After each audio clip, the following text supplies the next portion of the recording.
Thank you. Good morning, everybody. It's great to be here. My name's Chris. I'm both a mobility and an energy lawyer, which is helpful, as David has illustrated. There's a fair degree of crossover. And having a look at the Vision 2035 paper this morning, it struck me as how many similarities there are between what we require to do to get to our ambitions and our goals between the energy and the automotive industry. So it's the regulatory framework, it's incentives and markets, its skills and its supply chain, and that's all elements we're going to pick up on this next panel. I was also struck by the fact that that Mike called for a coalition between policy and industry. And I was at a London Climate Week event last night with the mayor, who talked about a coalition of the willing. And we'll take that one stage further to bring in what Michael says and David echoed. We need to bring the customer along with that as well, and bring the customer and the general public into that debate and along with us on the journey. So those are the kind of themes that we're looking to pick up. I should say, by way of thanks to David, that I currently have 2 Nissan Leafs sat on the drive at home, so I'm very excited by the vehicle to grid thing. If I can have 2 McLarens by the end of the day, that would be superb as well. So without further ado, I'd like to invite my panel on stage by way of a short intro video. To accelerate the uptake to net zero, incentives are key. With the fleet sector still incentivised through company car tax, the government support mechanisms are clearly working. So to accelerate the overall uptake, we need similar mechanisms that we have in fleet, tailored to the private sector. The government and the industry need to work together to unlock consumer confidence around buying a used EV. Most of us buy second-hand, not new, and therefore the used EV market is crucial to mass adoption. The pathway to net zero vehicle adoption isn't for one industry segment to solve on their own. It's a collaborative effort is required across central and local government, insurance industry and the vehicle manufacturers. And we need support with 3 things. The first is to help us get even more chargers in the ground even quicker by removing the grid, planning and permitting challenges that slow us down. The second is to make charging and owning an EV easy and more affordable. Equalising VAT on public and home charging would help with that. And finally, the next government can help to maximise the impact of our investment by clarifying and speeding up the 2 subsidy schemes aimed at charging. We need to get serious about driver education and awareness to combat an increasingly hostile campaign of anti-EV rhetoric. This, above all else, will speed the change. Thank you all very much. Welcome to the stage, everybody. We've kind of done our intros on the screen, so let's get straight on it if we can. And to set the scene, we're 6 months into the ZEV mandate, and I suppose, can you give us some context? What are the trends? What are we seeing? Where have we got to? And I might come to Ashley, you first, if that's okay, and then on to Moderator after that. Thanks, Chris. I guess if we look at it 6 months in, so we've had the first 5 months over the SMMT figures. If we look at the first 5 months of the year, we see the overall market's up 7%, and I'm looking specifically at passenger cars, and within that, EVs are up 10%. So we know there's good uptake, and we know the EV sector is performing well. As a brand in Hyundai, we're up 12%, and as we sit at the half-year point, we're pretty much in line with the ZEV mandate. But if you look overall at the overall car market, the weight of EV is still 16%.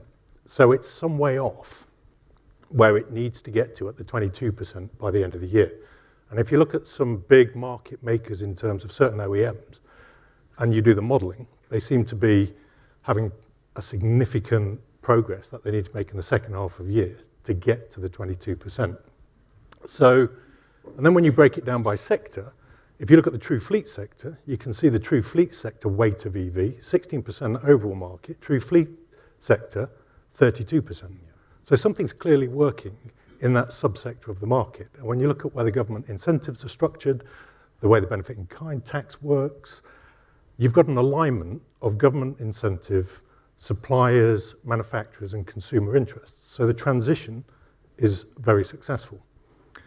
But in stark contrast to that is when you look at the private sector EV weight is 10%.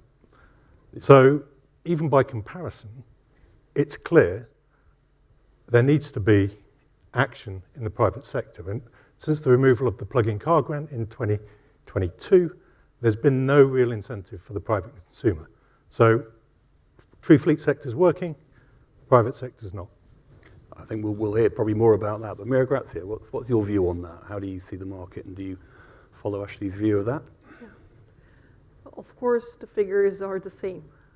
We see that there is not the speed that is needed. The market is there.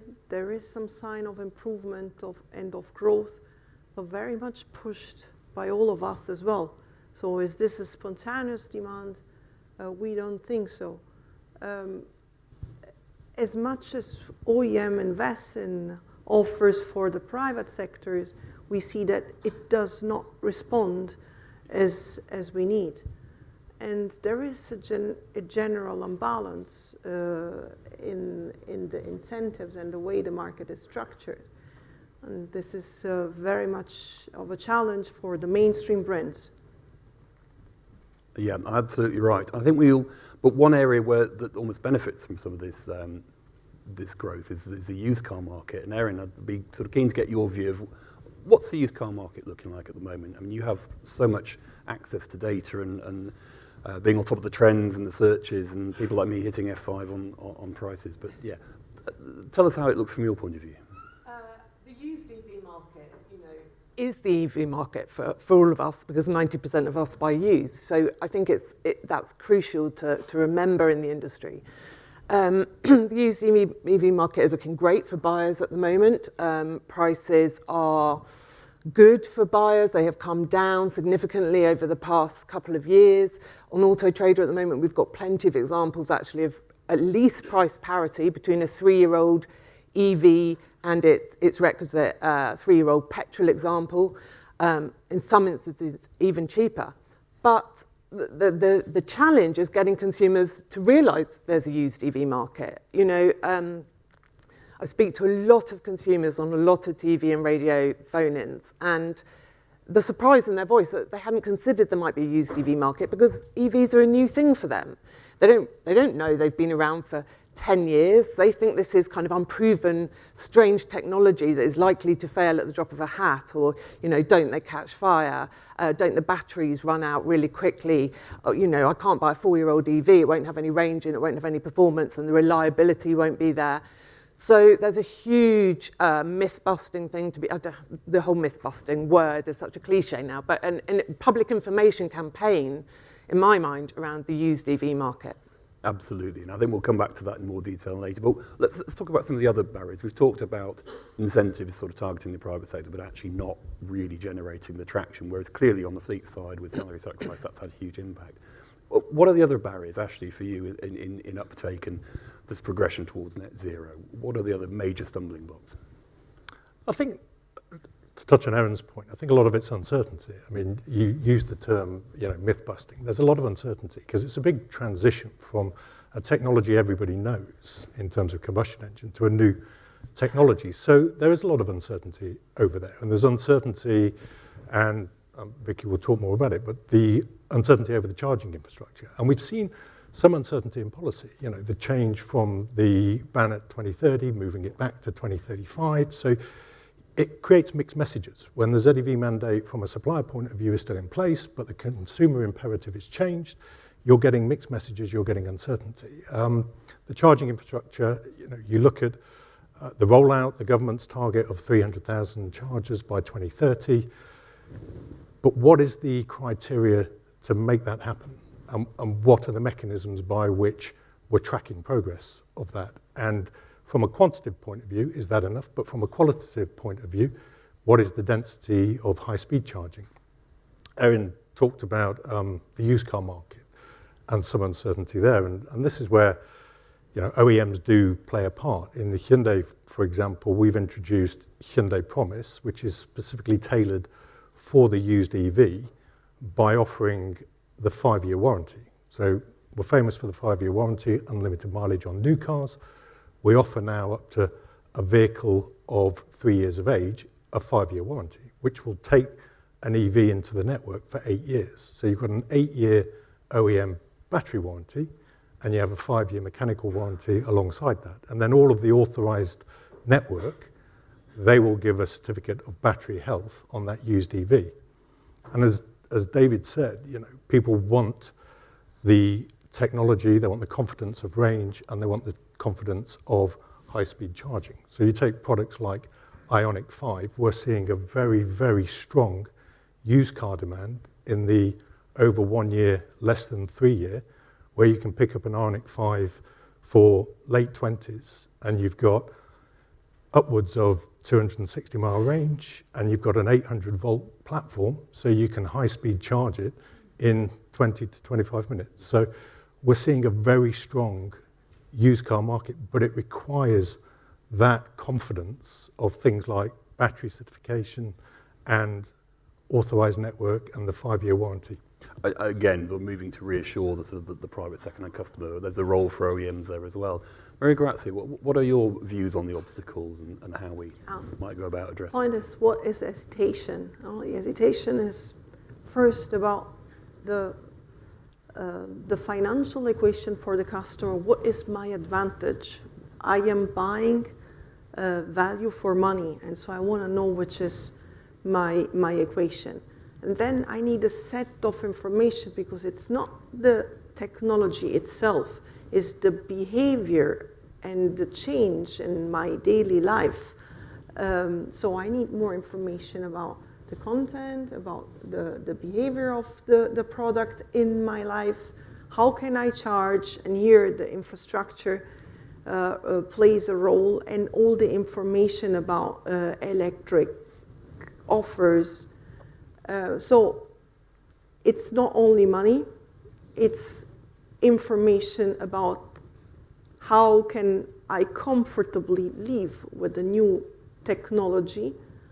And all this needs more excitement. We need to be more positive about this transition, whether it's a new car or a used car.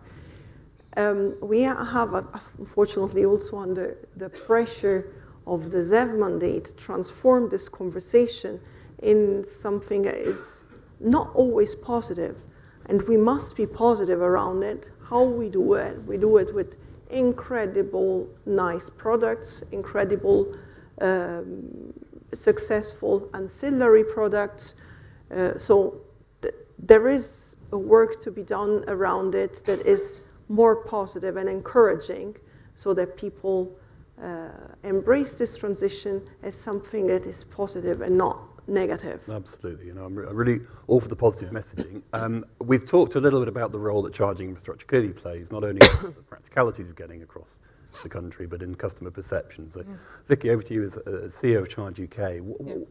What do we need now? What does your industry need to really sort of continue to make the progress it's making? Yeah, thanks, Chris, and hopefully I can address some of the uncertainties that's all been expressed here. So, yes, I'm from ChargeUK. We're a new trade association, just a year old, and we're representing a very young industry. So we have 40 members who are leading the rollout of charging infrastructure in the UK, and we've come a very, very long way in 10 years. So before I come on to talking about how we go quicker and faster, let's just remind ourselves where we are today. So we have 62,000 public charge points, and that's combined with around 800,000 home and workplace chargers. So we're actually pushing towards getting towards 1 million charge points, supporting just over 1 million BEVs. So actually the picture today is fairly positive. But we know that job is not done, and I'm sure we'll come on later to talk about how we address gaps. But we know we need to stay ahead of demand to give consumers confidence, but also to give our automotive partners confidence. And I think the picture there is also positive. So the 62,000 public charge points I spoke about, 1 in 3 of those was installed in the last 12 months. So that's actually, that's 45% year-on-year growth. That's incredible growth already. And actually, if we look forward to 2030, which has already been mentioned, the National Infrastructure Commission have already said that if we keep growing at this pace, at this exponential growth, we will hit that target very comfortably.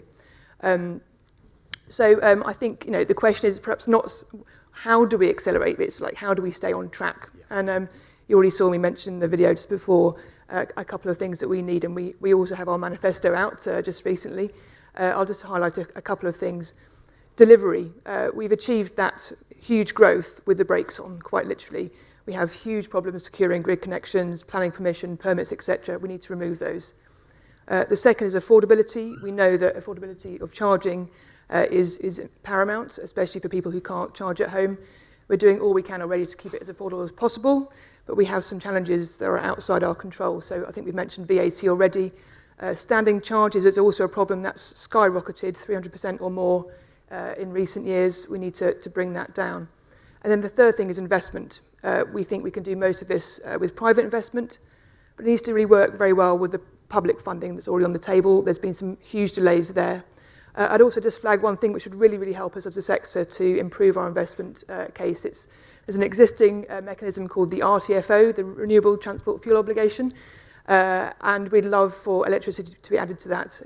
It's already added in Europe, and it would make a huge difference to our investment case. Brilliant. Well, thank you. That set the scene beautifully. And I suppose the other key person involved in the charging discussion is the consumer. And anecdotally, I mean, there are, a rapidly growing number of public chargers, but not everybody knows where they are. And I think that's one of the things. So, Erin, from your point of view, what do consumers need from the charging infrastructure? What do they need to see to fully embrace and feel confident?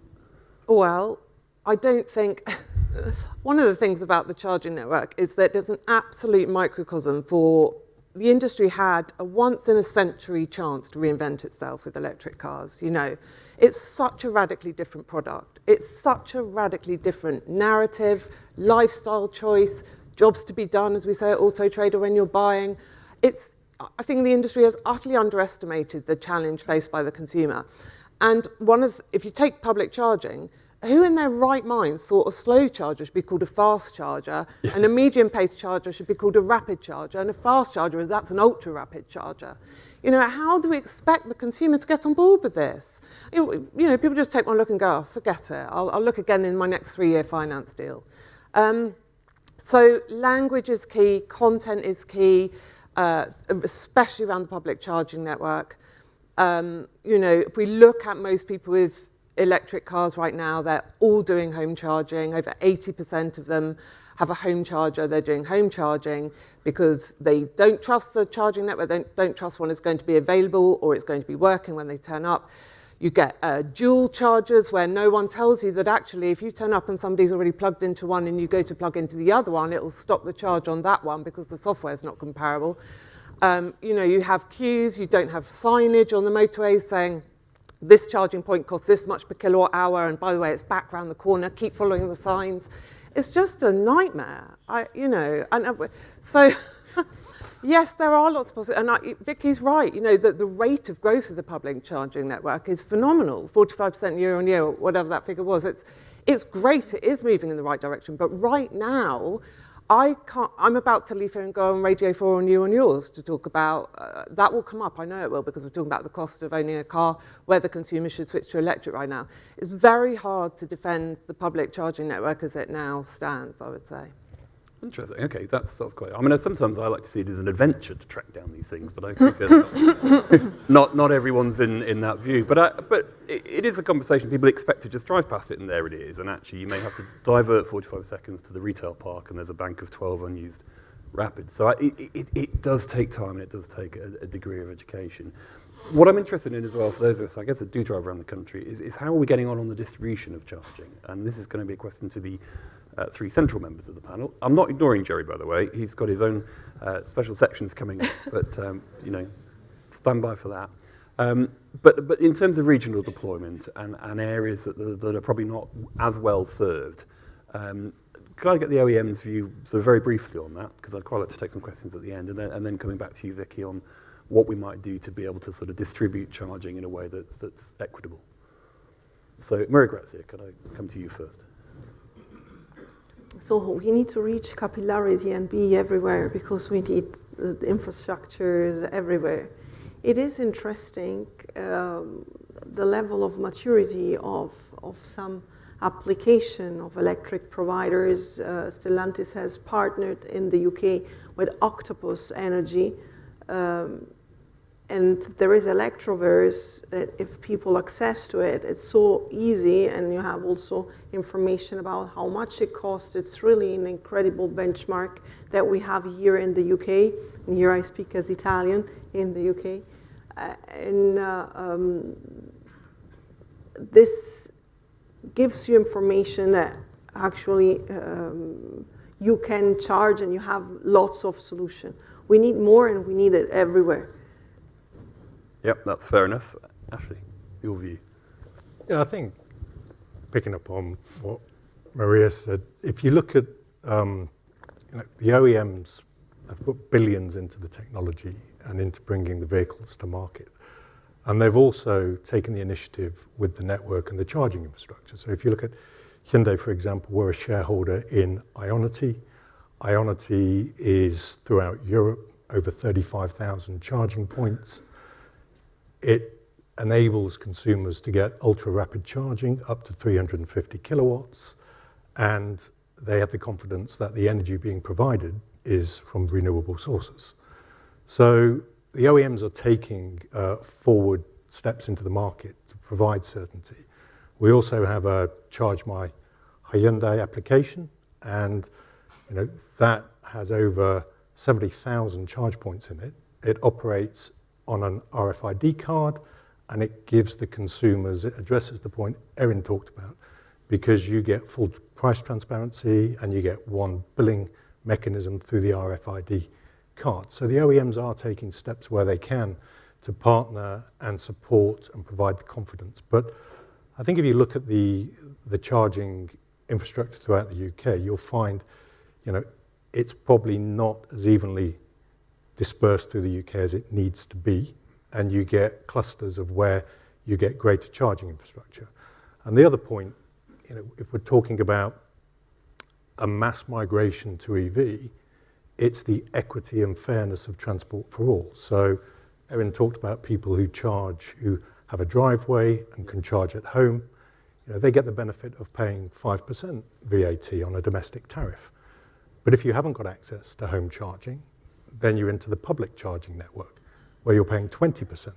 And so it's areas like this where we need a harmonization of tax to make sure it's fair and equitable. And that addresses the points of confidence and also accessibility and affordability. Brilliant. Well, I would imagine, Vicky, from your intro video, you'd be very much behind the equalisation of VAT. But, absolutely. But how do we go beyond that, and how do we get to a sort of more even distribution? What role can government, can local authorities play in that, and how do you work with them to spread it around a bit more effectively? Yes, I mean, my opening comments were focused on the big picture, the big numbers. And I think it's important to have a look at that to see how we're doing as a country. But actually, I know our members are focused every day on providing the right charge in the right place. That's what matters to drivers most. And they're already working very closely with local authorities, local communities, landlords to understand where that demand is, where it's going to be, and how to meet that demand with finding the right land and finding the grid connection. So we're already working very hard on that, but we know, and I'm quite clear, the job is not done. And even though we're working very hard to address gaps, we have got challenges, and you've mentioned the role of government. There's two big funds currently on the table, well over £1 billion. One is called LEVI, Local EV Infrastructure Fund, and its ambition is to help local authorities to procure on-street charging. We've mentioned several times the challenges of, if you cannot charge at home, you need to be able to charge in the public network. This is a vital fund. We've had huge delays. And unfortunately, if there aren't tenders going out, then we can't build. So we need the tenders to come out as soon as possible. And actually, it's the same story on route, on motorways and A roads. And another fund, the Rapid Charging Fund, has been around for a number of years, has not got past the pilot phase yet. So I think we know where the gaps are. We're trying very hard to fill those gaps, but we do need some help from government to actually get on with these funds. Exactly, and the theme, and I mentioned it, and it's in the Vision 2035 paper, but talking about building ahead of demand, and how does that square away with people investing in EV infrastructure? Are they having to invest ahead of the expected wheel tyre fall? How far ahead do you feel the industry needs to be? Do you mean, the decision to invest needs to be taken, many years in advance. Let's take on street, for example. We know that people need to see infrastructure on their street before they make a decision. That could be years before they make a decision. So that infrastructure needs to be there for some time before it's going to be used. And then the decision to, the building itself, the kind of procurement can take years. So you're taking a decision 3, 4, 5 years ahead of knowing that asset is going to be generating utilisation. So this is why, like all of us here, we need stability, confidence. We need to know, that there are going to be BEVs coming onto the road because these are our customers. Absolutely. So stability, I think, is another key theme, and let's not move the goalposts. I think we've heard that before.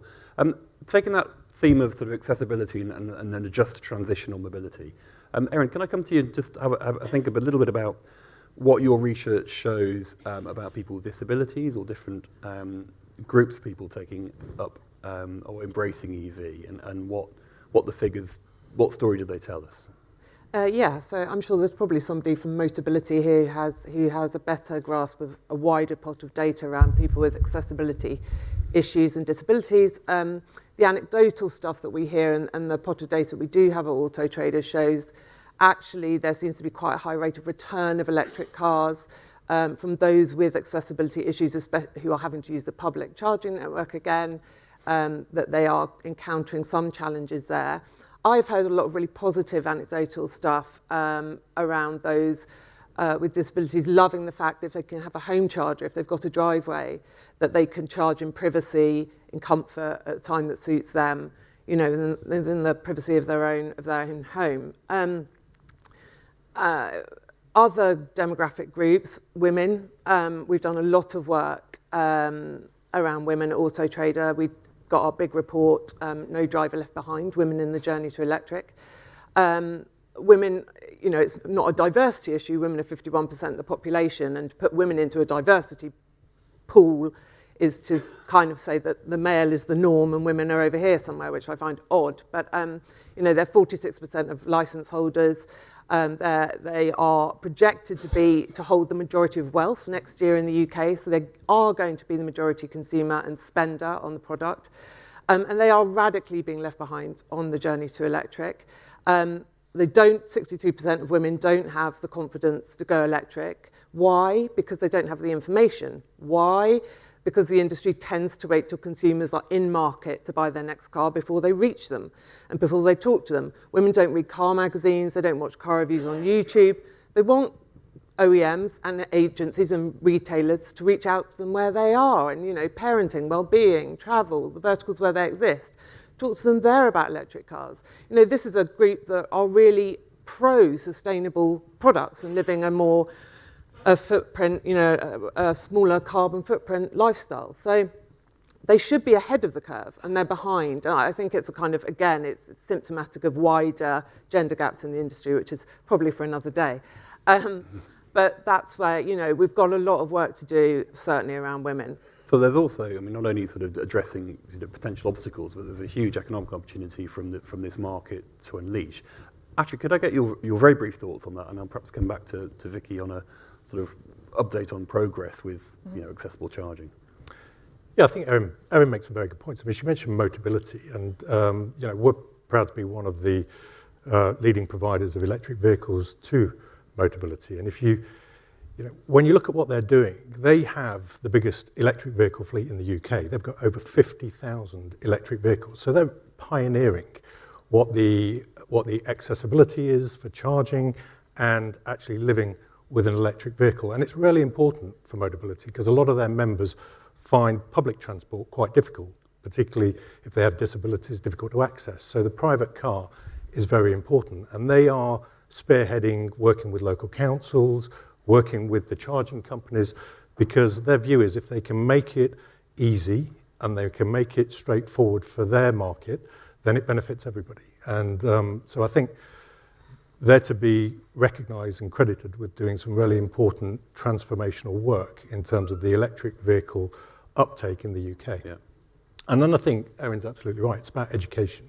And this is where we talked before about the whole vertical supply chain in automotive and about the levels of innovation you get from suppliers, but we also see it with retailers because they're an essential part of that value chain, and we see the retailers being incredibly innovative. So, we have a retailer on the Devonshire coast, and you wouldn't think that's a major metropolitan city where the EV uptake would be huge, but because they're absolutely focused as Devonshire Motors as being EV advocates, recognised by Automotive Management, winning the EV Advocate Award this year. And they have teams that hold training sessions. Everybody's passionate about clean mobility. And we look at their weight of electric vehicle sales, where they are, and it's over 25%. So they're in a rural area beating the mandate targets because they're passionate and they're focused, and it's all about education and how an EV fits into your lifestyle. Yeah, that narrative of slight lifestyle and moving on, I mean, that's a great story and a great shout out to them. Vicky, can I just come back to you on the charging side? Yep. And you know, what's your perspective of the development of accessible charging and standards and how that can influence the industry? When we launched our manifesto a couple of weeks ago, it was aimed at delivering convenient and affordable charging for all. And I say the for all part of that is very deliberate, and I think it echoes what you've been saying around this is it's morally the right thing to do, but it's also very good business sense. And I think with everything, with EVs and charging, we're on a journey. We've started to make some very good steps as further to go. I think progress has been made, you know, in diversity and accessibility in general, from several things. One is, you know, we're all competing with each other as charge point operators. We want to give the best product. So there's a very blatant kind of competitive edge there, which will drive things forward. The second, I think, is as the market grows and the value of charging to customers and communities increases, I think it's easier for landlords and local authorities to offer us, you know, the right site. So we talked about, you know, having an adventure trying to find the charge point. I think hopefully the days of us being around the back of the bins in a dark corner are behind us. Yeah. You should see sites coming forward which are much more user friendly. I think there's been some great advocacy around this area, and that's really helped to push things on. And finally, you know, there's some guidelines. So there are some accessibility guidelines came out around 2 years ago. I think for the first time that really set out, you know, what does accessible charging mean and in what situation? It's quite a different prospect doing this on street with curbs, with existing street furniture versus a brand new site, you know, at a hub. And also who is responsible for what, because charging infrastructure is actually, it's a team sport. You know, we procure from manufacturers, so we need to make sure that the hardware itself is accessible, and we're installing our infrastructure on someone else's land. So we need to work with the local authority, with the landlord, to make sure that we've got access to the site in the way we need it, and we can make the adjustments that we need to do to make it accessible. So I think progress is being made. We're part of a review that the BSI is doing into these standards to make sure they're as efficient and effective as possible. So we're looking forward to seeing what comes out at the other end of that review. Brilliant. Vicky, thank you very much. I'm going to come to you, Gerry. You've been very patient now. Thank you very much. We're going to talk about one of the other assets we've not touched on yet, which is insurance and the insurance market. And clearly insurance companies price according to risk, and it would seem that the market is seeing some uncertainty at the moment. So I've got to get your view of what the market needs or the insurance industry needs to see those premiums coming down. And maybe Maria Grazia, I could come to you for comment after that. I think it's probably worth making a couple of points, right? So the first one is making sure we're making the right comparisons, because the EV fleet's a lot newer, and as we heard earlier, a lot of the vehicles that are coming out are at the more prestige end, so they tend to be more expensive. So if we're comparing the cost of an EV for insurance with all of the ICE vehicles, of course it's going to be higher. But as we move through, and we heard from Nissan earlier, it's going to take some time before we've got more affordable vehicles on the market. That'll also have a positive impact on insurance premiums.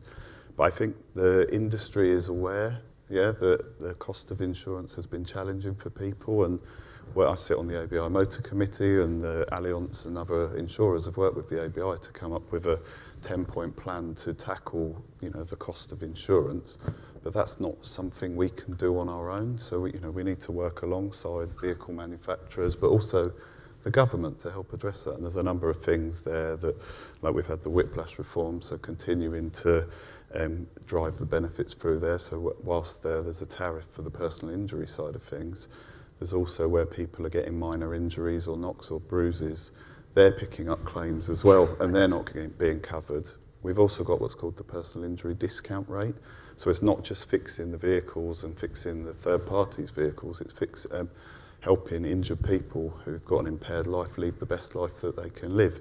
And actually back in 2019, we moved to a negative discount rate. So when someone gets a lump sum to help them over the next few years, at the moment we've got negative discount rates at -0.25 England and Wales, think minus 0.75 in Scotland and minus 1.25 in Northern Ireland. So people are actually getting a lump sum now that maybe they could invest and cover them over the time. So that's being reviewed next year, and we need some support from government with that. And another point on that plan, working with government, is that every insurance premium attacks an IPT, so that's 12%. So people are doing the right thing, buying insurance, but they are being taxed at the same time. Absolutely. There's a lot to unpack there. Yes, Grazia, what's your view? How can OEMs play a role in helping to bring insurance premium down, if we can? Well, first of all, I advocate for more information, more transparent information around insurances, and not simply noise that is polluting conversation and supporting the negative rhetoric about the cars. In the 10 points that you're working on, let's look into it together. I think that I mentioned several times a proactivity and a certain entrepreneurial creativity that this sector, it's a unique moment, require. We need to look at the opportunities that all this transformation generate. We need new security standard, and will this new security standard help the insurances? What are the risks that they are rating and why? And how can we mitigate it with rational measures? Sometimes things are already available, but we don't consider them. So we know that it takes time, but we have to work harder and closer to save time and accelerate. So again, we're back to this, I guess, the theme of collaboration. Yes. So more sort of direct working with OEMs. What are the factors you're rating higher as an insurance industry, and how can we, design that out or design a mitigation? On that theme as well, we hear quite a lot about the inability to repair batteries, particularly if there's been an accident and an increasing, proportion of write-offs. What do we need in this country? And this is a leading question, Your Honour, but in this country to kind of ensure that there is more ability to repair, to replace, rather than it be a write-off and that affect the overall state of the market. I think there's probably, coming back to some of this point on myth busting, certainly what we see that the electric vehicles are more expensive and the battery is a bigger part of the vehicle. So for insurers, it's more cost effective to repair the vehicles, and we're probably seeing lower total loss rates in or write-offs in electric vehicles because you want to protect the battery and you want to repair it. So that makes the right thing to do. I think there's a challenge around knowledge on batteries, and that comes into probably two sides. There's the consumer angle that we talked about in terms of knowledge of battery life, but it's also for the independent repairers having a way to access the vehicle and understand, is that battery damaged? Do we need to write it off, or is it sustainable and we can go on? And I think that position is less clear in EV models than it is in ICE because of the different diagnostic methods that are available. So I would encourage repairers to be more open with the independent repair networks to support them, working with companies like Thatcham when they're designing vehicles to think about insurability and total cost of ownership. Yeah. So there's certain transparency on battery state and health, and we go to a bit of data sharing, but also that skills and supply chain, I guess. Ash, I'm going to come to you because you're for reaction on that, and then we might quickly move on to talking about financial parity. But in terms of the actual engineering and the battery and the ability to repair, how do you see that, and what does Hyundai have a policy on or a view on? Yeah, I mean, I think the important points, as Gerry said, it's first and foremost price of vehicle. So Hyundai announced earlier this month that we're bringing to market small electric vehicle, the Hyundai Insta. That'll be out later this year.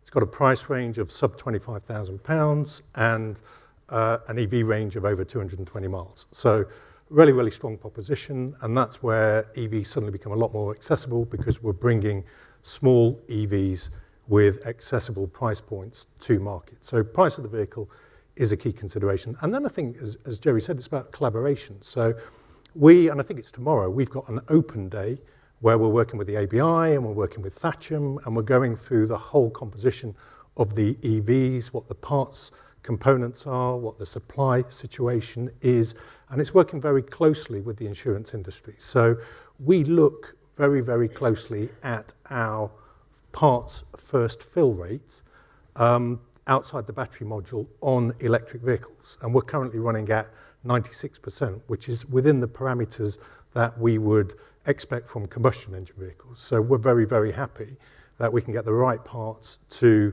repair the vehicles to avoid the total loss. And the other things is then it's just about being innovative as OEMs. So we have a digital mechanism where we intercept all the outer text quotes from all the body shops, and we'll look at the parts composition and the price components of those parts, and then we'll give price discounts and consideration on that basket of parts for that particular estimate, because we're trying to ensure the vehicles are repaired rather than written off. And that, over time, brings down the insurance premiums. Brilliant, thank you. Well, I've got a quick question here to talk about what else we can do to kind of accelerate that parity point between ICE vehicles and EV.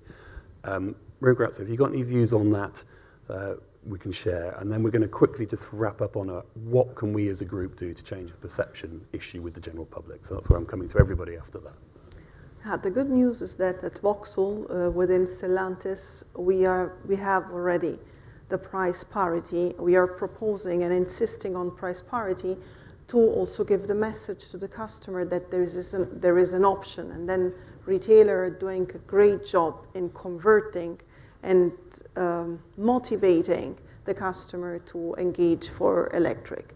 Of course, we have to bring on the market good and innovative products at the good price point. It's our duty to improve our cost base and work on residual value, probably be more rational, all of us, in the prices that we do on ICE. And this is the way we go to parity. Brilliant. Thank you very much. We've got a few minutes left. So with that final thought in mind, really, is how do we address some of this public perception? How do we take control of the narrative? And could I just get your brief thoughts? We'll run from right to left as I'm sitting, left to right for the audience. So Erin, if you would like to kick us off, please. Well, you've got a huge amount of data and you're very on top of these trends. And what should our first steps be? I think, top line, we're not doing enough as an industry collectively to hold the hand of the consumer. Content is king or queen, I would say that. But, we need to have better comms, more comms. There needs to be a government public information campaign about the fact they don't catch fire, the battery is okay for 8 years, they are reliable, the carbon footprint of them is coming down the whole time, end to end.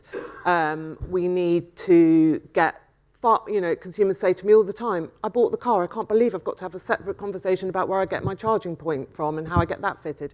People buy plug-in hybrids and don't use the leads in the boot for 6 months because they don't know how, because the retailer didn't explain it before they left.